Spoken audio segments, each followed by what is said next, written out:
श्री स्वामी समर्थ। मी मोहिनी विजय निंबाळकर तुमचं माझ्या यूट्यूब चॅनलमध्ये खूप खूप स्वागत आहे। आजच्या व्हिडिओमध्ये आपण बघणार आहोत रविवारी मोठी एकादशी आली आहे। फक्त त्या दिवशी एक केळं गुपचूप ठेवा, इथे धनलाभ होईल।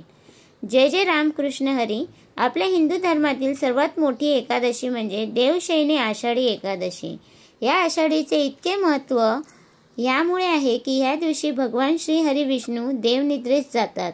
दक्षिण सागरात शेषनागावर ते देवनिद्रा घेतात आणि 4 महिन्यानंतर देव प्रबोधिनी एकादशी दिवशी, ज्या एकादशीला कार्तिकी एकादशी असे देखील म्हटले जाते, त्या दिवशी देवनिद्रेतून भगवान श्री हरी विष्णू बाहेर येतात। या 4 महिन्याच्या काळात देवाधिदेव महादेवांकडे या सृष्टीचा सांभाळ असतो। जर आपल्याला देखील काही धनसमस्या आहेत, जर पैशात वाढ होत नसेल, उद्योगधंदा, प्रमोशन या सगळ्या समस्या आहेत, तर आपण देखील या आषाढी एकादशीला काही छोटे उपाय करू शकता। हे उपाय कोणते आहेत ते आपण जाणून घेऊयात। उपाय पहिला, या दिवशी आपण भगवान श्री हरींची पूजा पाठ करा किंवा त्यांचे कोणतेही रूप असेल त्यांच्या कोणत्याही एका रूपाचे पूजन, मग ते राम असेल, विठ्ठल असेल की श्रीकृष्ण असेल, त्यांच्या ह्या रूपांपैकी एका रूपाचे आपण पूजन करावे।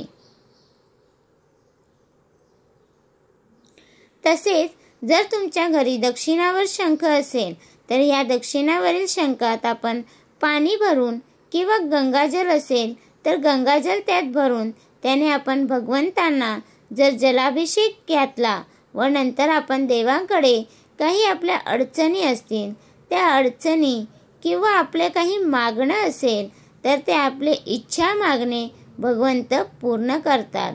भगवान श्री हरी विष्णूंच्या पूजनात पिवळ्या रंगाची फुले, फळे त्यांना अर्पण करावीत।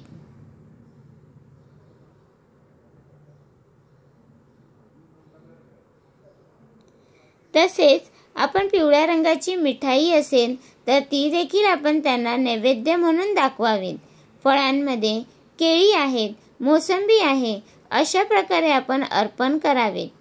ज्यांना मोठ्या प्रमाणात धनलाभ व्हावा असे वाटत असेल त्यांनी या आषाढी एकादशीला विष्णूंच्या पूजनासोबत माता लक्ष्मीचे देखील पूजन आपण करावे, कारण माता लक्ष्मी या संपूर्ण धनाच्या अधिदेवता आहेत।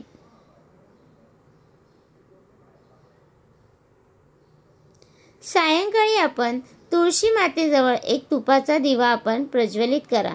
हे तूप जर देशी गाईचे असेल तरी अतिउत्तम, आणि जर इतर तूप असेल जसे की म्हशीचे तर त्यात आपण चिमूटभर हळद टाकून त्या तुपाचे आपण शुद्धीकरण करू शकता।